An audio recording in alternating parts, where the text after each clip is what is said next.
মসজিদ কয়টা আছে দুনিয়াতে তুমি কইতে পারবা?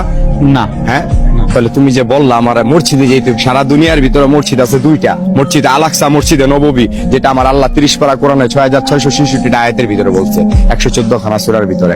তো মসজিদ হইলো দুইটা, আর আমরা বলতেছি লক্ষ লক্ষ কোটি কোটি মসজিদ, মসজিদের শেষ নেই। তো মসজিদ খোঁজো, আগে মসজিদ খুঁজা নামাজ পড়ো, মানুষ দেখা এমন ইমাম, যে ইমামের পিছনে নামাজ পড়তে হইব, যে বেতনভুক্তদারির পিছনে কোনোদিন নামাজ হবে না।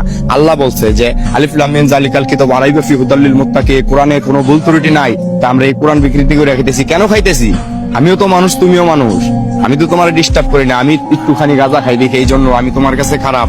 কিন্তু যারা এরকম হাজার হাজার কোটি কোটি টাকার পাহাড় নিয়ে ঘুরতেছে, কালো টাকার পাহাড় নিয়ে ঘুরতেছে, তারা কি করতেছে? ও আমরা এখন রাস্তাঘাটে থাকি দেখে আমাদের কিছু নাই দেখে এই জন্য এরকম নাকি?